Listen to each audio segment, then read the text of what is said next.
belajar, kita awali dulu dengan doa yang dipimpin oleh Rikana. Sudah siap, gerak. Berdoa mulai. Berdoa selesai. Baik. Nah, hari ini kan pada sarapan ya. Maksud ibu pada puasa ya. Yes. Sahur nggak tadi? Sahur. Sama apa? Sama ayam. Sama kangkung. Kangkung, ayam. Oh iya. Nah, kalian sahur itu setelah sahur terus ngapain? Sholat subuh. Minum, sholat subuh. Mengaji. Mengaji. Ada yang setelah sahur tidur? Ada yang Ya. Hari ini kita akan belajar tentang apa? Tidak tahu. Dibuka dulu bukunya. Oh, iya. Buku IPA-nya disiapkan dulu. Sudah. Sudah? Sudah. Ya. Nah, kita akan belajar mengenai IPAS. Dibuka dulu bukunya halaman 56. Sudah ya? Kalau sudah dibuka bukunya, sudah siap untuk belajar? Siap. Rahel, ayo untuk mainnya dimasukkan dulu. Oh iya, Bu. Ya. Rikanus juga jangan mengobrol terus. Ya, berdua ya. Nah, kita akan belajar tentang topik B. Mengapa kita perlu makan dan minum. Tapi sebelum masuk ke materi pelajaran, Ibu minta kalian untuk berdiri dan bernyanyi dulu biar kita tetap semangat dalam belajar pagi hari ini. Baik, Ibu. Siap, Bu. Satu.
bilang tepuk satu, kalian harus tepuk tangan satu kali. Tapi kalau ibu bilang satu, kalian nggak boleh tepuk. Oke. Ya, kalian paham? Tepuk satu, tepuk dua, tepuk tiga, tiga. Masih ada yang belum konsen. Lagi ya. Tepuk dua, tepuk tiga, satu. Ikan itu tadi katanya udah sahur kok masih Mengantuk udah siap. mengantuk. Sekali lagi ya, ibu coba ya. Tepuk dua, tepuk satu, tepuk satu, tepuk tiga, tiga.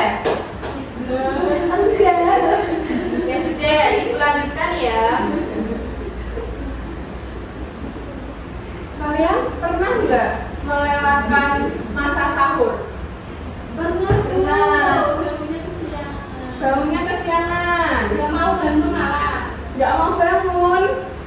Kalau kalian nggak sahur, itu nanti hari-hari kalian gimana? Lemes. Lemes, Loyo. loyo, Pusing.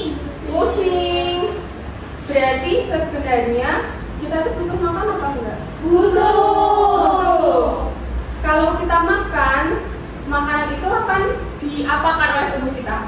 Dicerna. Diolah. Dan itu ini kepo sama makan kalian. Apa kalian tuh sambut dengan menu makan yang begini? Seadanya ya disiapin ibu. Bayar sama ayam goreng. Empat sehat kan Mas sempurna. Saya belum, Bu. Belum sahur. Cuma makan nasi sama nangkep aja, Bu. Oh, Aku komplit. ya, bagus ya yang udah komplit, yang belum komplit nanti ke depannya diperbaiki lagi.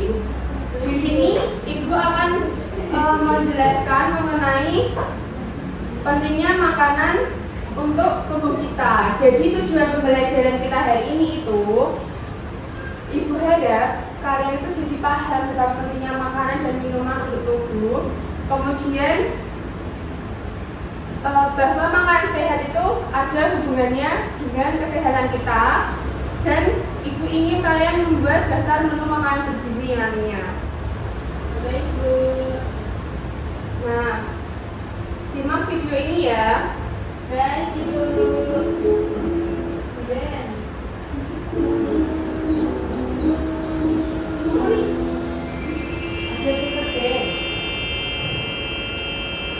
Hai adik-adik, bagaimana kabar kalian? Kakak berharap adik-adik tetap bersemangat dan bergembira bagaimanapun keadaannya. Jumpa lagi dengan saya, Kak Delima. Kak Delima akan berbagi cerita yang berjudul Sarapan itu penting loh.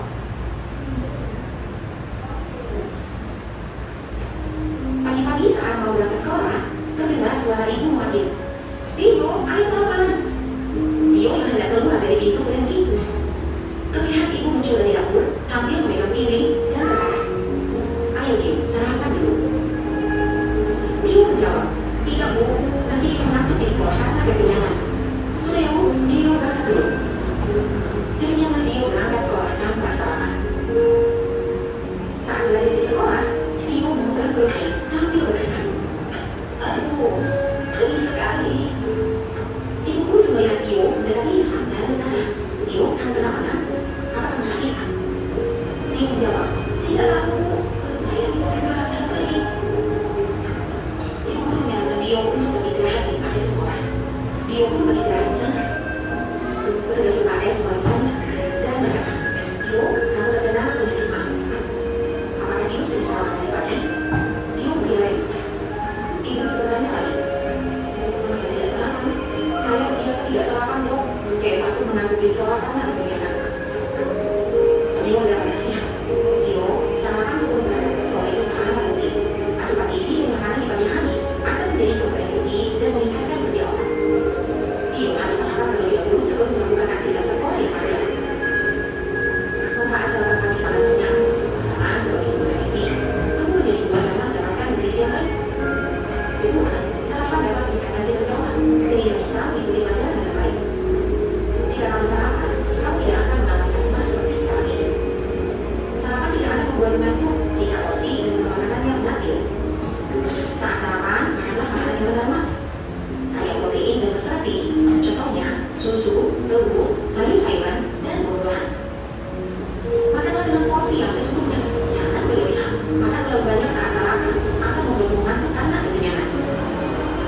Tio ini obatnya, segera diminum dan pergi ke kantin untuk membeli makanan. Perutmu harus diisi. Dia menerima obat yang diresepkan dokter. Dia pergi ke kantin dan minumnya. Tak lupa dia juga memesan makanan di kantin sekolah untuk mengisi perutnya. Adik-adik, ada yang punya pengalaman seperti Tio? Ingat ya, sangat penting untuk membiasakan sarapan pagi sebelum beraktivitas. Kenapa? Sarapan sangat penting karena tubuh perlu energi untuk beraktivitas dan belajar di pagi hari. Sarapan berfungsi untuk menahan nafas sampai dengan jam makan siang tiba. Setelah makan malam dan tidur, tubuh kita tidak mendapat makanan hingga pagi, sehingga cadangan energi tubuh menurun. Oleh karena itu, kita perlu sarapan untuk memenuhi kebutuhan gizi di pagi hari. Demikianlah cerita hari ini adik-adik. Saya Kak Delima, pamit. Sampai jumpa. Nah, video tadi berisi tentang apa namanya? Pentingnya sarapan. Pentingnya sarapan. Cerita ini tadi menceritakan tentang siapa? Yo. Gio ini kenapa?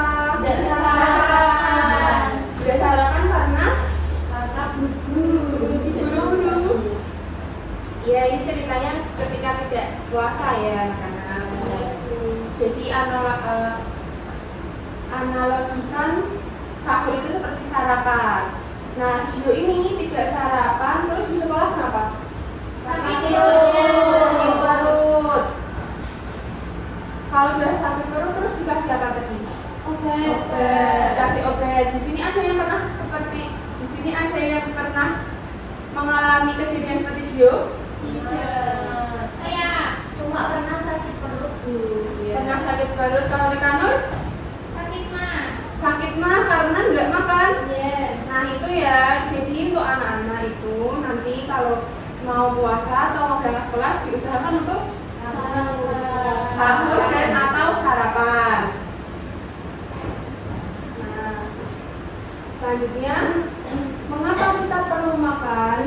Seperti yang dikisahkan oleh Gio tadi, di video ini tadi katanya kalau makan itu penting karena apa? Nah, kata dokter, Dia menyarankan Theo untuk beristirahat di Ya, otaknya bisa bekerja dengan baik. Terus kalau belajar itu butuh tenaga dan mudah berkonsentrasi.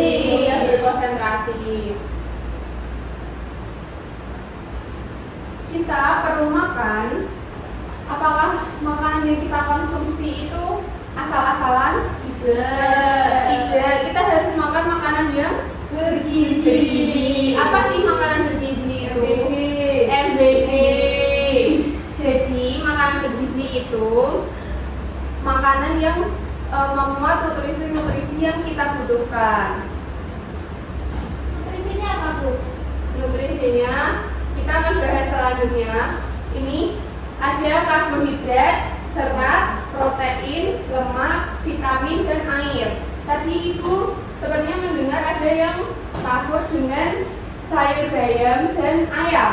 Nah itu menurut anak-anak itu sudah mengandung nutrisi apa? Protein sama karbohidrat. Protein, karbohidrat, dan serat. Berarti menunya Rahel itu sudah seimbang, bergizi seimbang belum? Belum karena kurang vitamin dan air.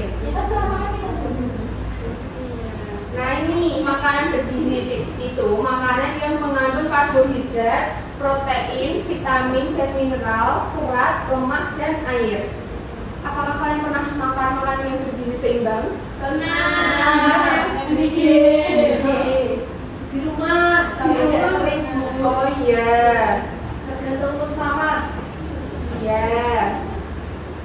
Manfaat asupan gizi seimbang itu penting, seperti yang dikatakan di videonya itu tadi, karena makanan itu nanti dicerna dan diolah oleh tubuh untuk menghasilkan tenaga. Kemudian untuk anak-anak seperti kalian, makan itu penting karena membuat anak lebih aktif dan produktif. Yang ketiga, itu kalau makan kenyang, sudah aktif dan bisa menyimak pelajaran berarti performa belajar meningkat. Kalau kenyang ngantuk gimana? Kalau ngantuk itu kemungkinan nggak tidur dan kebanyakan gula. Di sini siapa yang suka makan makanan manis? Saya. Itu adalah makanan yang kurang bergizi. Jadi anak-anak itu jangan dikonsumsi berlebihan, ya. Iya, Bu. Kalau tadi kita belajar tentang manfaat menu gizi seimbang, kemudian ada dampak dari kekurangan gizi. Kekurangan gizi itu membuat apa, Rikana? Udah lelah, Bu. Ya, udah lelah. Terus Rahel apa? Berat badan menjadi tidak ideal sesuai usia anak. Ya. Rosita? Udah sakit karena daya tahan tubuh menurun. Ya. Kemudian kalau gizinya tidak seimbang itu apakah akan kuat daya tahan tubuhnya? Apakah kuat ini terkena penyakit? Mudah terkena penyakit. Nah ini yang perlu kita hindari dari kebiasaan makan tidak sehat. Tadi ada yang terlalu banyak makan manis, porsi makan tidak seimbang, kurang minum air putih. Siapa yang tidak suka air putih? Suka ya.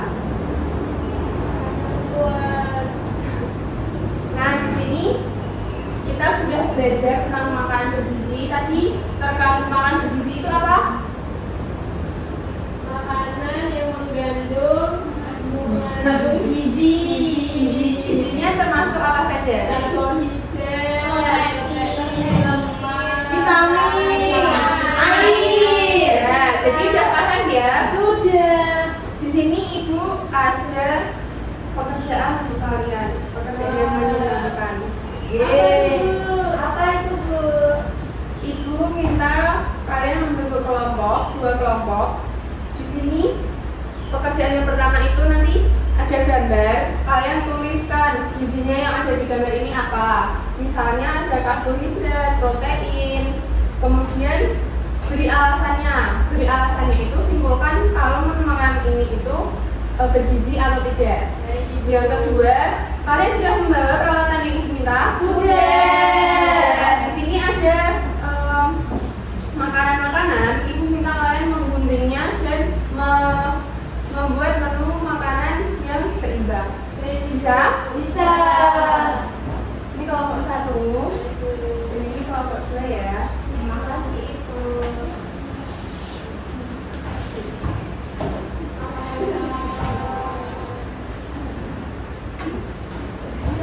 Ini apa, Bu?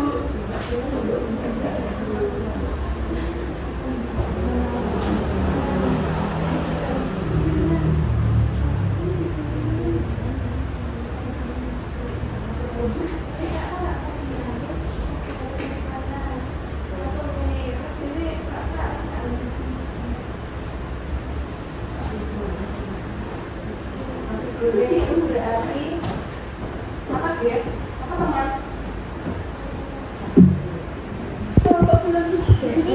Ayo kok belum dikerjakan? Iya Bu, ini lagi nomor 1, ini yang nomor 2. Ini nggak sehat ya, Bu? Kok ini ada Coca-Cola? Coca-Cola itu sehat atau enggak? Enggak, Karena kenapa? karena bersoda. Bersoda dan mengandung banyak Gula.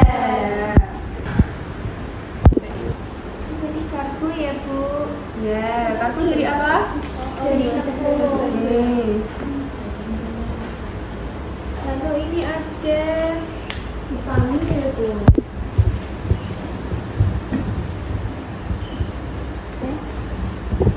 ini Bu, ada pizza. Pizza kan bahan dasarnya tepung Bu. Mm-mm. Tepung jadi karbohidrat, kandungan gizinya. Ya. Terus topiknya itu? Toppingnya ada tomat ya Mbak Revita. Iya. Tomat apa Bu? Tomat vitamin ya? Oh Iya. iya, vitamin. Coca-Cola tidak bergizi ya, Bu?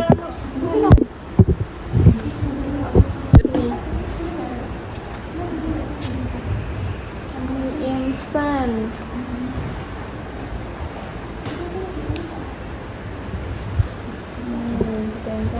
Tak gawe tekan 20 menit iki gunting-guntingnya. Penting kabeh ya.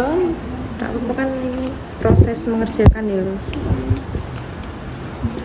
Musing-musing ya. Kok iki pas ngerekam iki kok di musik. Lho, Mbak. Kok ono suaraku ini.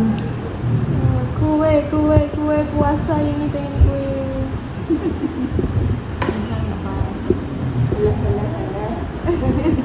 Muridnya nggo nemtek. Oh iya. Ora anak Iya, Bu. kanune ya. Saya aku dulu. Apakah ada yang kesusahan? Iya.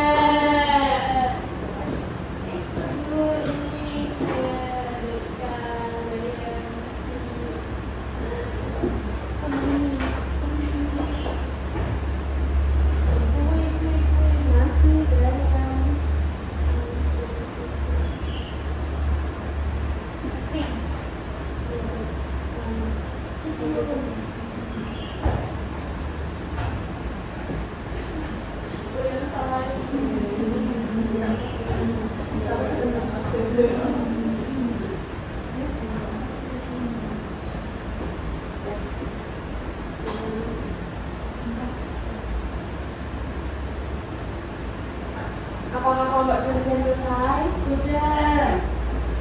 Kelompok 1 sudah.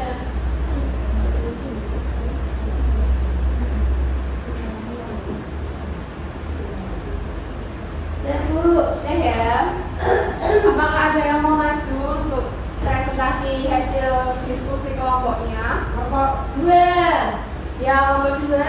Kita beri tepuk tangan dulu untuk kelompok 2 yang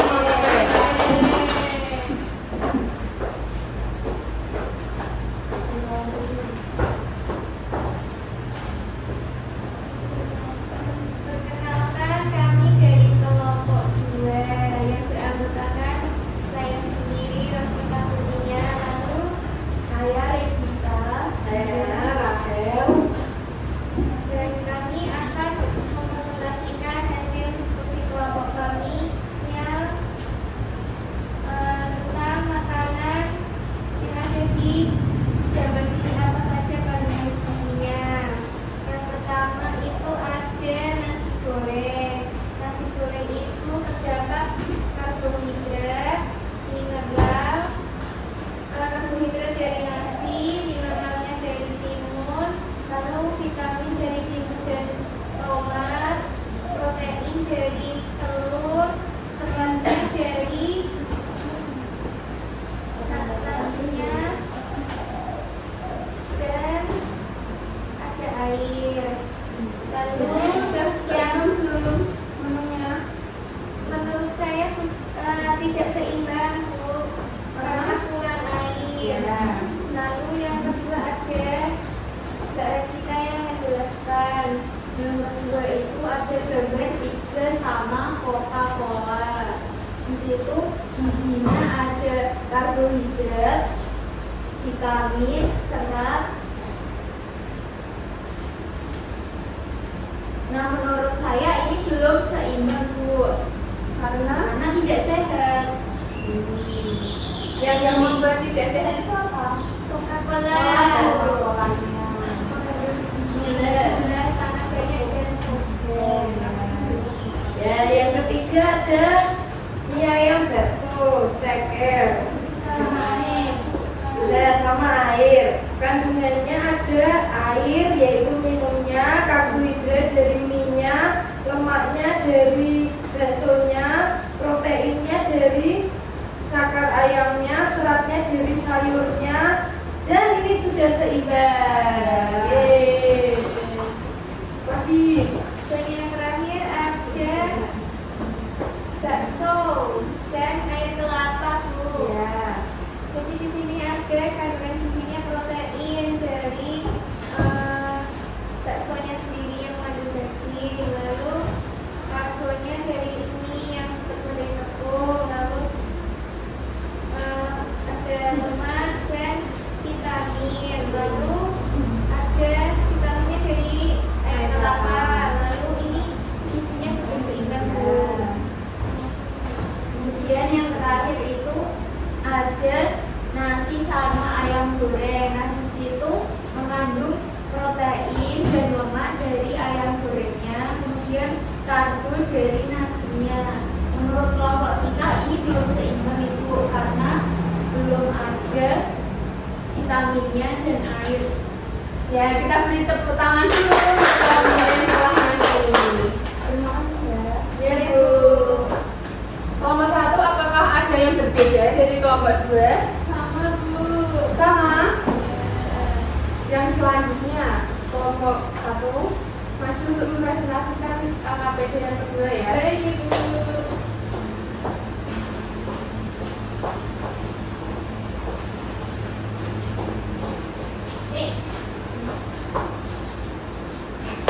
Perkenalkan diri dulu.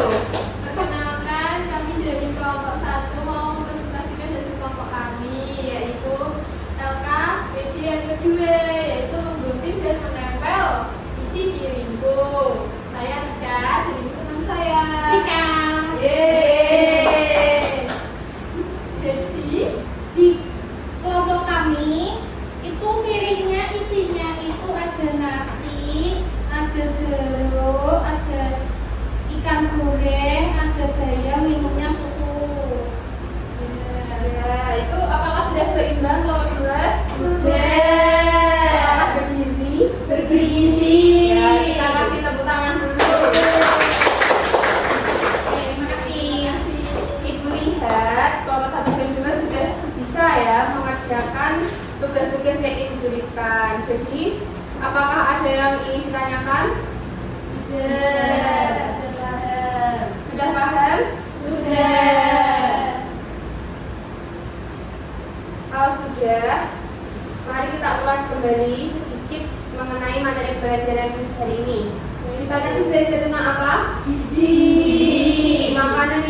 gizi itu yang bagaimana? Ada yang hidden, ada vitamin, ada lemak, mineral, serat, air.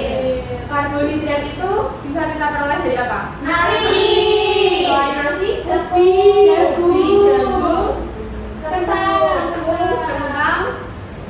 Tadi di yang tadi nasi, mie. Nah, kalau protein bisa kita dapat dari mana? ikan, Telur, tahu, ayam, tahu, tempe. Kalau tempe itu termasuk protein apa? nabati, Kalau ayam? Hewani. Kemudian kalau serat itu bisa kita dapat dari mana? Sayur. Seperti bayam, sop, kangkung, sop. Kalau vitamin? Dari Buah, tomat, jeruk, semangka. Nah, kalau mineral itu bisa kita peroleh dari air susu dan air putih. Apakah anak-anak ada yang ingin ditanyakan? Jika tidak, ibu akan memberi soal evaluasi. Nanti dikerjakan dan dikumpulkan ya. Oh, tidak boleh kerjasama ya? boleh menyontek Bu. Ya tidak boleh. Nggak boleh mencontek.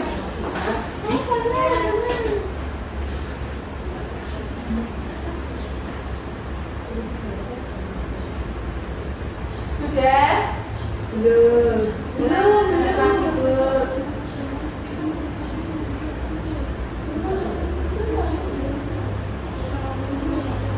Sudah Bu. Sudah ya, dikumpulkan. Kumpulkan. Alhamdulillah.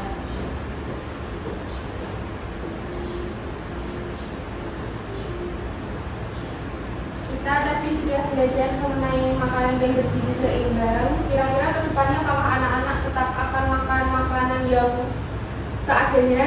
Tidak. Apakah akan tetap jajan sebarangan? Tidak. Tetap minum Coca-Cola dan sejenisnya? Tidak. Tapi tidak sering-sering Ya, Bu. jangan sering-sering ya. Sebelum ibu akhiri pembelajarannya, apakah anak-anak itu sudah paham betul dengan materinya? Sudah. Kalau begitu, alat tulisnya dibereskan dan dimasukkan. Perlu diingat ya, pertemuan selanjutnya kita akan mempelajari tentang pertumbuhan. Ya, Bu.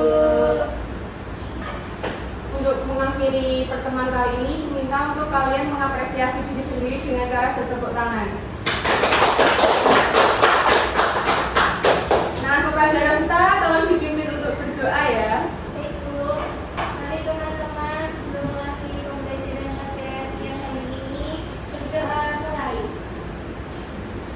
Amin. Berdoa selesai. Baik, terima kasih atas perhatiannya. Ibu tutup pertemuan pada kali ini. Wassalamualaikum warahmatullahi wabarakatuh. Waalaikumsalam warahmatullahi wabarakatuh. Terima kasih Bu.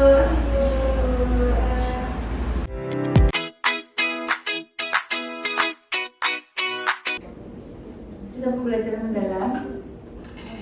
Sebenarnya rata-rata itu teman-teman itu sudah melakukan pembelajaran mendalam loh. Tetapi memang belum terlalu ditonjolkan saja. Kan normally orang ngajar itu pasti harusnya itu mengaitkan dengan kehidupan sehari-hari atau yang dekat dengan contoh-contohnya itu yang dekat dengan murid atau peserta didiknya. Harusnya seperti itu. Kalau yang belum berarti silakan nanti nextnya kaitkan materi apapun, cari contoh yang dekat dengan murid, gitu ya. Kemudian yang sering terlupa adalah teman-teman itu melakukan assessment for learning. Jadi assessment for learning itu tidak harus di akhir. Pada saat pembelajaran itu teman-teman menanyakan, sudah paham belum?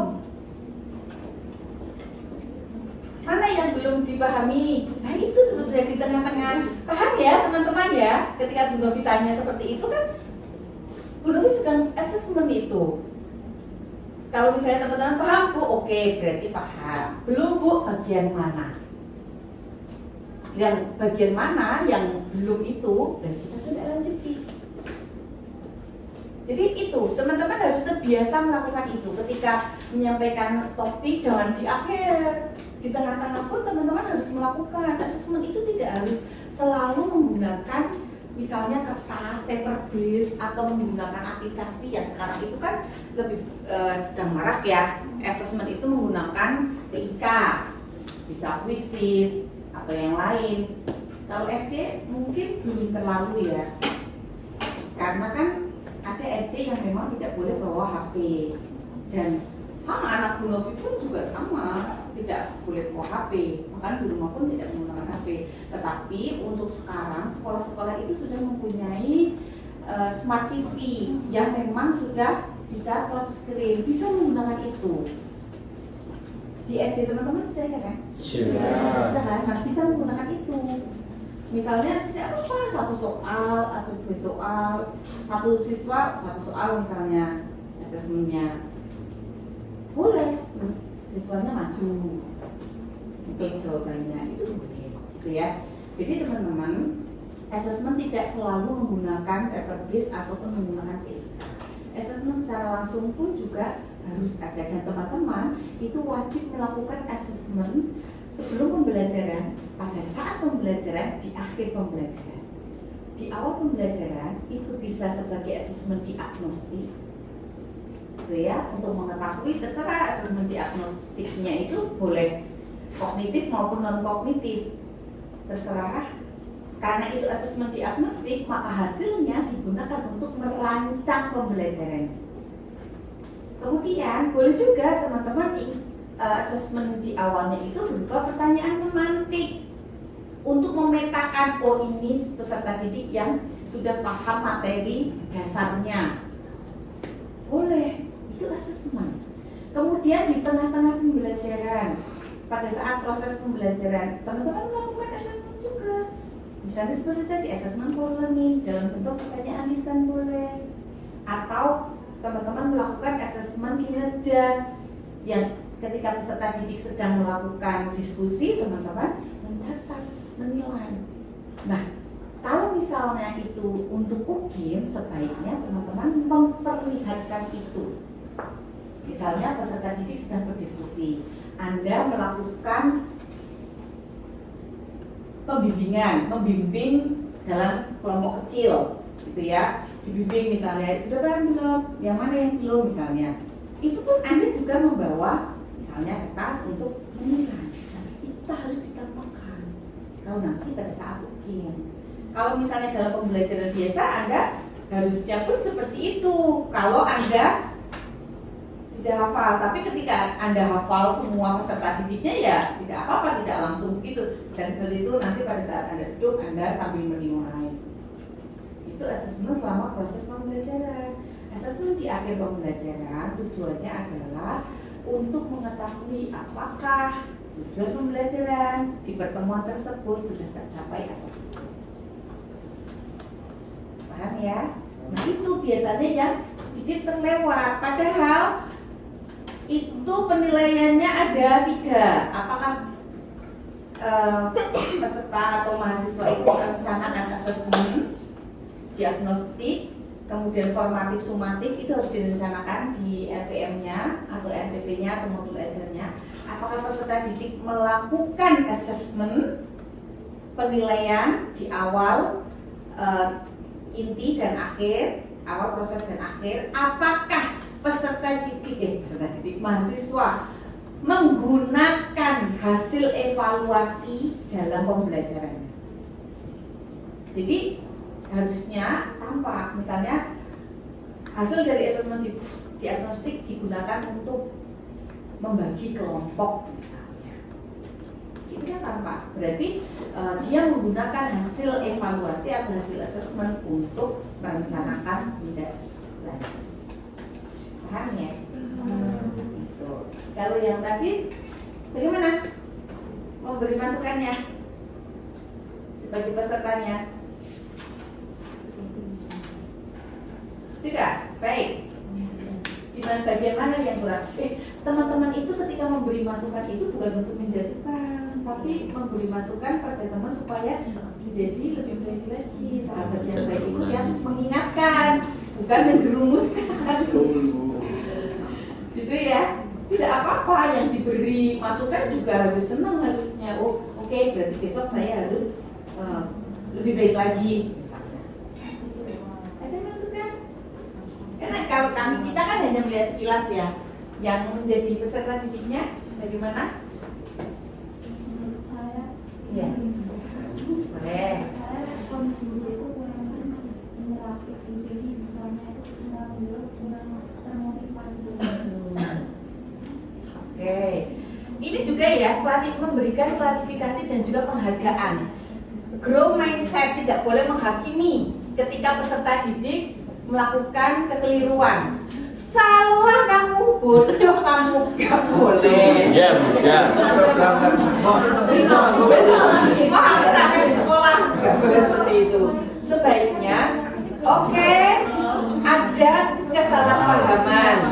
Pakai bahasa yang halus. Ya, sometimes kita menjadi dokter Tirta, sometimes ya lebih baik menjadi dokter Dia, gitu ya. Kalau Anda menjadi dokter Tirta terus nanti minta peserta didik Anda langsung down. Gitu ya. Jadi berikan respon, itu merupakan motivasi untuk peserta didik. Bagus, sudah berani menjawab, tetapi ada yang masih kurang tepat. Seperti itu, beri penghargaan dulu. Apa yang menurut Anda itu patut dihargai? Misalnya, bagus suaramu lantang, meskipun jawabannya salah, gitu ya. Bagus suaramu lantang, berani menjawab, tetapi masih ada yang harus diperbaiki. Nah, seperti itu. Jadi dia sudah senang dulu. Ketika orang senang, itu lebih mudah untuk menerima masukan. Beda ketika kita sudah jengkel, masukan apapun kita mencoba untuk denial, untuk menolaknya. Paham ya? Ada lagi? Nah itu respon ya, respon guru. Ketika ada peserta didik bertanya, menjawab, itu kita harus responsif memang, apalagi teman-teman untuk di level dasar. Itu. Buat peserta didik itu senang berangkat sekolah. Anak saya itu senang sekali berangkat sekolah, heran saya. Saya itu sampai heran. Jadi bangun ketika kami bangunkan 5:30 marah. Harusnya itu jam 5. Subuhan ya, 5:30. Kan dia belum wajib kan, memang masih kelas 3 kan belum wajib.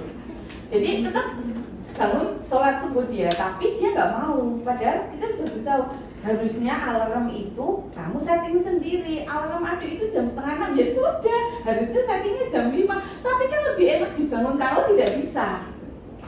Saking senengnya berangkat sekolah itu harus pagi. Padahal yang ngantar itu masih kriip-kriip. Masih bergelut dengan dapur. Berarti itu sebagai orang tua itu berpikir anak saya betah di sekolah, anak saya senang di sekolah. Ketika saya tanya, Dek, berarti kelas 4 nanti missnya ganti. Adik mau miss itu aja. Yang jadi itu artinya wali kelasnya berhasil membuat peserta didik nyaman di kelas. Jadi sebaiknya, apalagi teman-teman di level dasar ya, like dislike anak itu sangat kental, belum bisa membedakan atau belum bisa menahan bahwa saya nggak suka. Ya sudah, apalagi gen alpha sekarang nggak suka ya nggak suka, pasti akan disampaikan, ya. Nah itu buat kita menjadi sosok yang dirindukan oleh peserta. Itu artinya apa yang kita sampaikan, peserta didik itu akan lebih mudah untuk menerima. Tuh, lagi? Kalau dari video tersebut tuh, setelah saya menjadi muridnya Mbak Rizky itu di situ Mbak Rizky kurang adanya mengaitkan dalam konservasi di pembelajaran gunung. Jadi kayak berkesadarannya itu kurang. Jadi kayak mungkin di situ bisa ditambahkan tentang pentingnya tidak membuang-buang makanan. Oke, itu yang dimaksud ya. Jadi sebetulnya tidak harus ada tulisan sesuai dengan mata kuliah konservasi, itu tidak. Tetapi ketika memang mata kuliah, materi itu bisa dikaitkan, ya harus dikaitkan. Gitu. Dan Anda kan satu RPM itu kan dipakai untuk beberapa mata kuliah kan? Atau Anda membuat khusus untuk mata kuliah Gunofit 1 RPM, assessment 1 RPM, enggak kan? Tidak kan? Nah, seperti itu. Jadi ini untuk semua sih. Ada lagi? Cukup? Cukup. Oke, kita beri plus ke